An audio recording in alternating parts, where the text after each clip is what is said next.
मैं बहुत अमीर था और 4 शादियाँ कर ली, लेकिन औलाद ना हुई।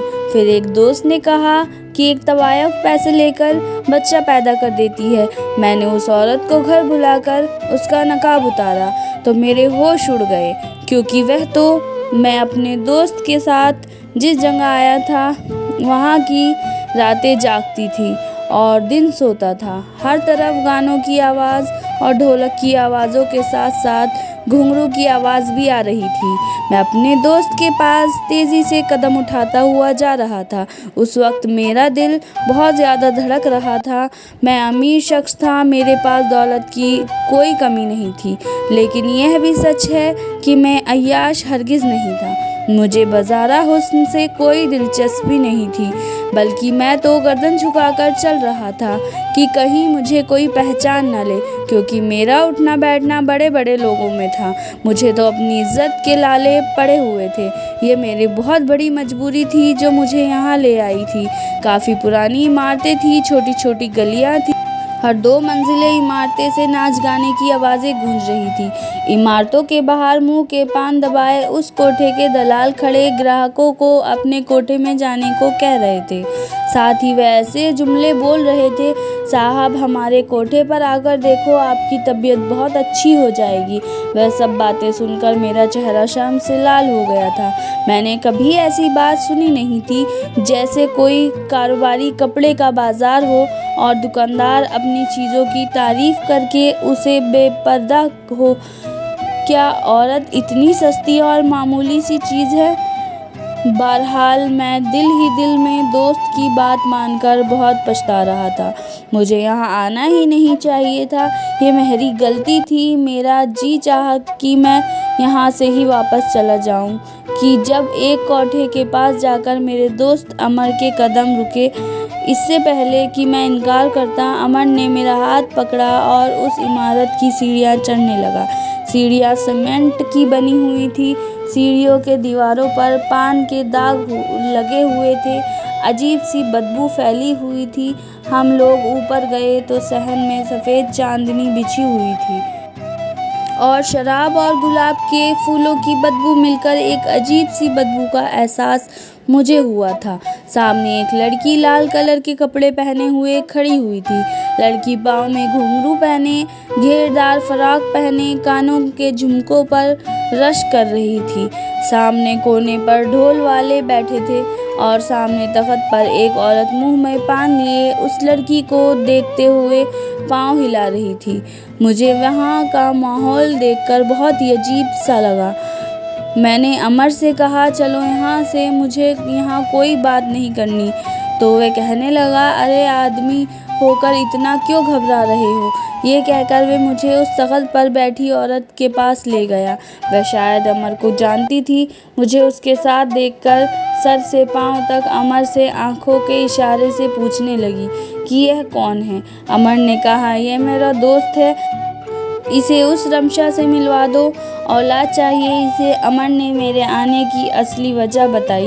उस औरत ने पहले तो पानदान में पानी थूका और फिर मुझे देखने लगी, कहने लगी, बैठो मियाँ, यूँ खड़े खड़े तो बात नहीं होगी। मैं वहाँ रुकना ही नहीं चाहता था, बस मजबूरी और बेबसी मुझे यहाँ ले आई थी। मैं उस तख्त के एक कोने में जाकर बैठ गया। वह कहने लगी, देखो साहब, मैं पैसों में कमी नहीं करती। पूरे साल लड़की मेरे काम की नहीं रहेगी। तेरे बच्चे को अपने वजूद में पालेगी तो जाहिर है कमा कर तो नहीं देगी, इसलिए 10 लाख लूँगी। आधी रकम पहले देनी पड़ेगी। मेरा दिल अब भी अंदर से बेचैन था। मैं एक नज़र अमर की तरफ देख रहा था तो वह मुझे तसल्ली दिलाने लगा। मैंने कहा कि मैं लड़की को यहाँ नहीं रखूँगा। वह कहने लगी, 12 लाख। मैंने जब से अपना चेक निकाला और 12 लाख का चेक उसे दे दिया। मेरे लिए पैसे कोई ज़रूरी ही नहीं थे। इस औरत की आंखें फटी की फटी रह गई जब उसने 12 लाख का चेक देखा। फिर वह मुझे देखकर मुस्कुराने लगी। फिर उसने एक लड़की को पुकारा, अरे ओ चमेली, कहाँ मर गई? उसकी एक पुकार पर वह लड़की उसके पास आ गई। वह सांवली सी थी, लेकिन चेहरे के नक्शे में कशिश थी। कहने लगी, रमशा का ग्राहक है, उसे कहे कि तैयारी कर ले। उससे पहले वह चमेली उससे कुछ जाकर कहती तो मैंने उससे पहले यह सवाल किया कि मैं उस लड़की को देखना चाहता हूँ। लड़की खूबसूरत होनी चाहिए, मुझे बच्चा खूबसूरत चाहिए। हाँ, जाकर देख लो, होश ना उड़ जाए तो कहना। जा चमेली साहब को रमशा को दीदार करा दे। वह चमेली मुझसे कहने लगी, आए साहब। मैं खड़ा हो गया और उस चमेली नाम वाली लड़की के साथ चलने लगा। वह लड़की मुझे एक कमरे के बाहर छोड़कर चली गई। पहली बार मेरा दिल बड़ी ज़ोर ज़ोर से धड़क रहा था और इस औलाद की ख्वाहिश ने मुझे कहाँ लाकर खड़ा कर दिया था। ऐसी हालत तो मेरी कभी अपनी बीवियों के सामने कमरे में जाते हुए भी नहीं हुई। शायद बात जायज़ या नाजायज़ की ना थी, मेरे लिए जायज़ है। और यह लड़की अब तो तुम्हारे ऊपर से रिश्ता ऐसा है और शायद बच्चा भी, लेकिन मेरी बेबसी थी कि मैं इस बात को सुनने पर मजबूर था। जब मैंने कमरे पर दस्तक दी तो अंदर से आवाज़ आई, कौन है? आ जाओ अंदर। मैंने दरवाज़ा खोला तो सामने एक लड़की आधा घूंघट निकाले सजी सवरी बैठी थी। मैंने बड़ी मुश्किल से उसे बस एक नज़र देखा, फिर कमरे का दरवाज़ा बंद किया और उसके पास आकर बैठ गया। मैंने अब तक उसका चेहरा नहीं देखा था क्योंकि वह घूंघट निकाले बैठी हुई थी। मैं उसके सामने जाकर बैठ गया, लेकिन खुद में इतनी हिम्मत नहीं कर पाया था कि उसकी तरफ देखूं। शायद मेरा ज़मीर मुझे इस बात की इजाज़त नहीं दे रहा था, और वह इसलिए कि मैंने आज तक कोई गुनाह नहीं किया था। जब मुझे यूं खामोश देखा तो वह लड़की कहने लगी, क्या बात है साहब, पूरी रात ऐसे ही बैठे रहोगे? उस लड़की की आवाज़ ने मुझे चौंका दिया था। मैंने बड़ी मुश्किल से उसकी तरफ देखा जो मेरे लिए बिल्कुल ना महरम थी, लेकिन मैं उसकी कीमत दे चुका था। मैंने बड़ी मुश्किल अपने हाथों से उसका घूंघट उठाया और जैसे ही उसके चेहरे की तरफ देखा तो मेरे होश उड़ गए थे, क्योंकि वह तो मैं एक दौलतमंद अमीर आदमी था। बाप दादा की करोड़ों की जायदाद एक लौता वारिस। मेरी बदकिस्मती यह थी कि मैं बेऔलाद था। मैं ख़ानदानी रईस था। मेरी पहली शादी मेरे पापा की पसंद से हुई थी। मेरी बीवी मुझसे उम्र में 5 साल बड़ी थी, लेकिन अखलाक की बहुत अच्छी थी। मेरी शादी को 10 साल हो गए थे, लेकिन औलाद ना हुई। दुनिया जहाँ से मैंने इलाज करवाया, मगर वह मुझे औलाद ना दे सकी। मैंने अपने भी सारे टेस्ट करवाए थे कि कहीं मुझ में कोई कमी ना हो, लेकिन मेरी बीवी बांझ थी। 10 साल गुजरने के बाद मैंने महक से कहा, मुझे दूसरी शादी करनी है क्योंकि मुझे औलाद चाहिए। मेरी बात सुनकर कुछ दिनों तो वो बहुत रोई, फिर उसने मुझे दूसरी शादी की इजाज़त दे दी। लेकिन फिर तो जैसे वक्त ऐसे ही गुजरने लगा। मेरी 4 शादियाँ हो गई और 5 साल मैंने अपनी चारों बीवियों के साथ गुजारे, लेकिन मुझे औलाद ना हुई। 25 साल मैंने शादीशुदा ज़िंदगी के गुजार दिए थे। मेरी उम्र अब 40 साल की हो गई थी। मैं अपनी बीवियों का इलाज करवा कर थक चुका था। ना जाने मसला कहाँ था। हर बार मेरी रिपोर्ट ठीक आती थी, बस बीवियाँ यह सहूलियत नहीं रखती थी। कभी कभी मैं आकर इस बात को तस्लीम ही नहीं कर पाया था। मसला एक बीवी में होता तो समझ भी आता, चारों बीवियों में ही मसला था। बहरहाल अब मैं 5वीं शादी नहीं कर सकता था। उसके लिए मुझे अपनी एक बीवी को छोड़ना पड़ता, लेकिन मेरी बीवियां ही नेक औरतें थीं। मैं कैसे उनमें से किसी एक के साथ ज़्यादती करता, लेकिन उम्र के जिस हिस्से में मैं पहुंच चुका था, आगे बुढ़ापा ही बुढ़ापा था। इसलिए अब तो मुझे औलाद जल्दी से जल्दी चाहिए थी। मैंने इस सिलसिले में जब अमर से बात की तो उसने मुझे यह रास्ता बता दिया, जो सरासर गुनाह था। पहले तो मैंने फ़ौरन इनकार कर दिया। मैंने कहा, मैं एक ख़ानदानी शरीफ इंसान हूँ, एक तवायफ से क्यों औलाद पैदा करवाऊँगा। वह कहने लगा, फिर एक बीवी को तलाक दे दो। तुम्हारी पहली बीवी भी अब बीमार रहने लगी है। अमर की बात सुनकर मैंने कहा, उस वक्त ही तो उसे मेरी सबसे ज़्यादा ज़रूरत है, मैं उसको क्यों छोड़ दूँ। वह मुझसे कहने लगा कि फिर अपनी उम्र देख लो, बुढ़ापे पर तुम कदम रख चुके हो। बस वक्त गुजरने के साथ साथ औलाद होने के चांस भी कम होते जाएंगे। बात तो अमर की भी ठीक थी, मुझे औलाद चाहिए थी। अमर कहने लगा कि जो बता रहा हूँ उसमें तुम्हें बच्चा भी हो जाएगा और तुम्हें 5वीं शादी भी नहीं करनी पड़ेगी। फिर तुम दुनिया को कह देना कि 4 बीवियों में से किसी से बच्चा हुआ है, किसी को कुछ भी खबर नहीं होगी। मैं काफ़ी दिन तक इस बात पर सोचता रहा। औलाद की ख्वाहिश उस वक्त मुझे बहुत ज़रूरी थी, वरना मेरा नाम लेने वाला तो कोई न होता। पहले तो मेरा जी चाहा कि अपनी बीवियों से मशवरा करता हूँ, लेकिन शायद वह मुझे कभी भी ऐसा मशवरा नहीं दे सकती थी। मैं बेहद परेशान था, उन्हीं दिनों में अपनी औलाद के लिए भी परेशान था और दूसरी तरफ मेरी पहली बीवी पहले से भी ज़्यादा बीमार रहने लगी थी। मैं अपनी बाकी बीवियों से इजाज़त ली और ज़्यादा वक्त पहली बीवी को भी देने लगा।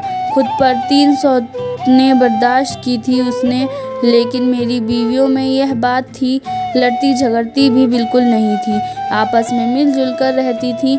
फिर मैंने शादी की मामले में अब तक कम उम्र लड़की का इंतखाब नहीं किया। मेरी बाकी तीनों बीवियां भी अच्छी उम्र की थी, कोई यतीम थी, कोई बेसहारा। मैंने शादी ऐसी ही लड़कियों से की थी ताकि उन्हें सहारा भी मिल जाए और मुझे औलाद। लेकिन किस्मत का भी अजीब खेल था कि चारों ही बीवियों में मसले थे, लेकिन मुझे में नहीं। मैं बेहद परेशान था, किसी भी बीवी का छोड़ना नहीं चाहता था, लेकिन जो रास्ता अमर ने बताया था उसे भी मेरा दिल नहीं मान रहा था। लेकिन बहुत सोच विचार के बाद मैं आखिर इस फैसले पर पहुंच गया कि अमर की बात मान लेना ही कोई हर्ज नहीं है, इसलिए उसके साथ कोठे पर आ गया। जब मैंने उस लड़की को देखा तो मेरे होश उड़ गए। मैं कमरे से बाहर निकल आया, फिर कोठे पर नहीं रुका। अमर मुझे रोकता रह गया, पूछता रह गया कि आमिर तुम्हें क्या हुआ है, लेकिन मैंने कोई जवाब नहीं दिया। तेज़ कदमों से उस बाज़ार से निकलकर अपनी गाड़ी में बैठ गया। मैंने अमर के आने का इंतज़ार नहीं किया, ड्राइवर से कहा कि घर चलो। पूरा रास्ता मैंने बेचैनी से काटा था, एक पल मुझे चैन नहीं आया था। घर आकर भी मेरी बेचैनी बहुत बढ़ रही थी। मैं आज किसी भी बीवी के कमरे में नहीं जा पाया था। ड्राइंग रूम में बैठा सिगरेट पी रहा था। आधी रात गुजर गई और मेरा दिमाग की उलझन बढ़ने लगी। जब मेरी पहली बीवी ड्राइंग रूम में आई, मुझे कहने लगी कि आमिर क्या बात है, सोए नहीं आप? मैंने एक नज़र उसकी तरफ देखा, फिर नहीं, मैं सर हिला दिया।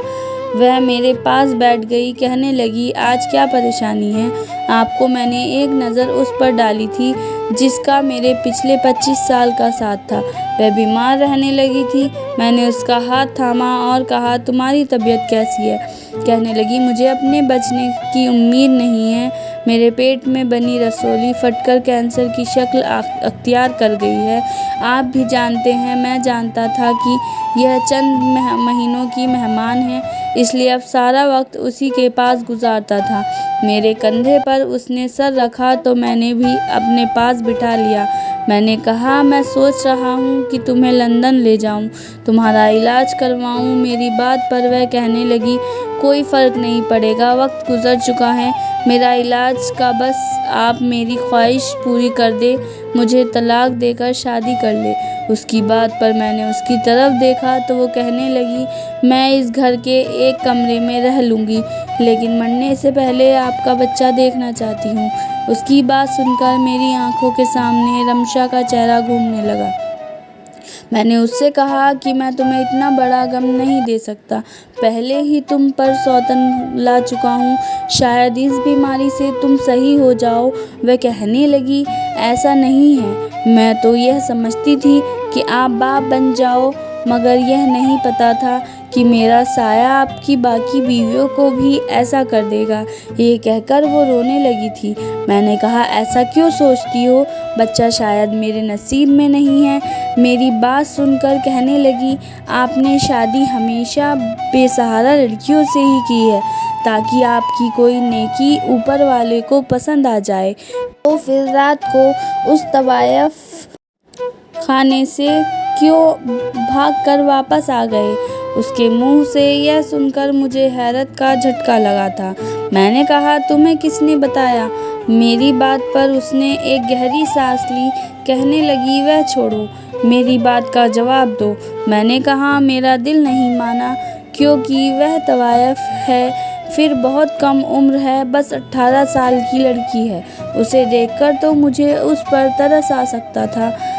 पता नहीं उस कम उम्र में इस बेचारी से यह घटिया काम लिया जा रहा है। मैं इसलिए वहाँ से वापस आ गया था। वह लड़की 18 साल से बड़ी न थी, बेशक बेहद हसीन थी, मगर कम उम्र थी। अगर मेरी शादी के बाद मेरी बेटी हो जाती तो शायद उस लड़की जितनी ही बड़ी होती। मेरी बीवी कहने लगी, उससे निकाह कर लो आमिर। उसकी बात मेरे लिए अजीब सी थी। मैंने कहा, होश में तो हो? वो एक तवायफ किसी से शादी करती है, फिर उसकी मालकिन मुझे यह कदम क्यों उठाने देगी? फिर वह बहुत छोटी है, उसके पास जाते हुए भी मुझे शर्म आएगी। मेरी बीवी कहने लगी कि हो सकता है आप उसे उस कोठे से आज़ाद करवाने में कामयाब हो जाएं। ऊपर वाला आपको बाप बना दे। अपनी बीवी की बात सुनकर मैं चुप सा हो गया। कुछ दिन इस बारे में सोचता रहा, फिर यह सोचा कि मैं उससे निकाह कर लेता हूँ। क्या पता ऊपर वाले को मेरी यही बात पसंद आ जाए और मुझे औलाद हो जाए और रमशा भी इस कोठे से आज़ाद हो जाए। मैं अगले दिन ही कोठे पर पहुँच गया। मेरी नियत उस लड़की को इस माहौल से निकालने की थी। मैंने 1 करोड़ का चेक दिया, उस औरत के हाथ पर रख दिया। वह कभी मुझे देख रही थी तो कभी उस चेक को। फिर कहने लगी, इतनी बड़ी रकम क्यों? मैंने कहा, मुझे रमशा से शादी करनी है और उसके बाद उसका स्कूटी से कोई ताल्लुक़ नहीं होगा। वह लालची औरत थी, इसलिए एकदम मान गई। मैंने अपनी पहली बीवी को उसकी ख्वाहिश के मुताबिक तलाक दे दी। वह मेरे ही घर में एक कमरे में रहने लगी थी। मैं उसके सामने तो नहीं चाहता था, लेकिन उसकी हर चीज़ का ख्याल रखने की पूरी कोशिश करता था। मैंने कुछ लोगों की मौजूदगी में रमशा से शादी कर ली और उसे अपने साथ अपने घर ले आया। वह फटी फटी आंखों से मेरा महल देख रही थी। कहने लगी, साहब यह सब तुम्हारा है, तुम तो बहुत अमीर हो, मेरे साथ साथ तो बहुत कुछ खरीद कर रखा है। मैं उम्र में उससे बहुत बड़ा था। उसकी ये बात सुनकर मुझे बुरा सा लगा था, क्योंकि मैं उसका ग्राहक नहीं बल्कि पति था। मैंने अपनी तीनों बीवियों से रमशा को मिलवाया, फिर उसे अपनी पहली बीवी से भी मिलवाया और आखिर में मैंने अपनी तीसरे नंबर की बीवी से कहा कि वह उसे कमरे में छोड़ आए। वह उसे कमरे में छोड़ आई। मैं ड्राइंग रूम में सिगरेट पी रहा था। ना जाने क्यों कमरे में जाने की मेरी हिम्मत नहीं हो रही थी। मेरी पहली तीनों बीवियां बहुत अच्छी औरतें थीं और यह लड़की उसकी ज़िंदगी में आने वाला मैं पहला आदमी था। हमदर्दी अपनी जगह, लेकिन एक तवायफ को बीवी के रूप में कबूल करना आसान काम नहीं होता। लेकिन औलाद के खातिर मैं यह कड़वा घूंट भी पीने को तैयार था। मैंने सोचा था शायद ऊपर वाले को मेरी यह नेकी पसंद आ जाए। मैं हिम्मत करके कमरे में गया था। उस वक्त तक रमशा सो चुकी थी। वह बहुत कम उम्र की लड़की थी। बेशक मैंने 4 शादियाँ की थी, लेकिन इतनी छोटी और कम उम्र लड़की उनमें कोई भी नहीं थी। मैंने उसको चादर उड़ा दिया और खुद भी सो गया। सुबह जब मेरी आँख खुली तो रमशा मुझे बड़ी हैरत से देख रही थी। मैंने रात भर उसे कुछ नहीं कहा था, शायद इसलिए मुझे ये हैरत से देख रही थी। मैंने उठकर उसे कहा कि नाश्ता कर लो। रात भी उसने ठीक से कुछ नहीं खाया था। ये कहकर मैं कमरे से बाहर निकल गया। कुछ देर बाद ही रमशा बाहर आ गई। मेरी बाकी बीवियों के साथ नाश्ता किया। मेरी आदत थी कि बारी बारी सब बीवियों को अपने हाथ से एक निवाला ज़रूर खिलाता था। चारों बीवियों के साथ मैंने आज तक इंसाफ वाला मामला ही किया था। कुछ दिनों तक रमशा से किसी किस्म का कोई रिश्ता कायम नहीं किया था, लेकिन हाँ, उससे अच्छे से बातचीत ज़रूर करता था। कुछ दिन गुजरे थे कि वह मुझसे कहने लगी, साहब मुझे ये बताएं, आपने इतने पैसे देकर मुझे ख़रीदा क्यों था? मैं उसके मुंह से यह सुनकर हैरान हुआ था। मैंने कहा, ये बात क्योंकि मैंने तुम्हें ख़रीदा नहीं है बल्कि तुमसे शादी की है। मुझे उसकी ये बात बुरी लगी थी तो वह कहने लगी, मैं जानती हूँ शादी से पहले 1 करोड़ की रकम आपने अदा की थी। मुझे तो लगा था कि आप एक रात भी सफल नहीं करेंगे, मुझसे अपने पैसे वसूल करने की कोशिश करेंगे, लेकिन आपने तो उसकी बात पर मुझे शायद गुस्सा आने लगा। अगर वह इससे आगे आगे कुछ बोलती तो शायद मैं उसके मुंह पर थप्पड़ मार देता, लेकिन मैं चुप हो गई थी। मैंने कहा, तुम मेरी बीवी हो, समझी, कोई बाजारू नहीं। ऐसी बात मुझसे मत करना, ना चाहते हुए भी। मैं लहजा बुलंद हुआ था। मुझे गुस्से में देख कर वह चुप होकर मुझे देखने लगी और कहने लगी कि हम सब ऐसी ही बातें करते हैं साहब। मैंने तो होश संभालते ही आदमी के ऐसे ही रोक देखे, मौज खाने वाले और औरतों को अपनी हवस का निशान बनाने वाले भूखे कुत्ते जैसे। मुझे हैरत होती है कि आप कैसे आदमी हो जिसने मेरी सबसे बड़ी कीमत अदा की, लेकिन पहली रात मुझे सुकून से सोने दिया। मुझे हैरत हुई थी, वरना मुझे तो तेज़ बुखार में भी किसी ने सोने नहीं दिया। यही कहते थे कि तेरी कीमत इसलिए नहीं भरी कि तेरा बुखार का लिहाज करे। ये कहते हुए टिप टिप आंसू उसकी आंखों से गिर रहे थे। फिर उसने अपने बाजू से कमीज़ ऊपर की। उसका बाजू बुरी तरह से सिगरेटों के निशानों से जला हुआ था। ऐसी पेपर सी देखकर मैंने ज़ोर से आंखें बंद कर ली और कहने लगी, ये देखो साहब, मेरे साथ ही सब करते हैं आदमी। मैंने तो आज तक आदमी को ऐसे ही देखा, लेकिन तुम ना जाने कैसे हो, सब में अलग हो। मुझे खरीद कर भी तुमने मुझे इस्तेमाल नहीं किया। मैंने कहा, तुम मेरी बीवी हो और ऊपर वाले ने बीवी के साथ नरमी का मामला करने का हुक्म दिया है, और तुम तो वो भी कम उम्र और नाजुक में समझ नहीं पा रहा था कि मैं तुम्हारे पास आऊं कैसे। बहरहाल एक रात में रमशा की संगत में मुझे तड़पा के रख दिया था। उसके वजूद पर लगे घाव देखकर मेरा दिल कटा जा रहा था। 18 साल की लड़की के साथ जो भी किए गए थे बिल्कुल गैर इंसानी थे।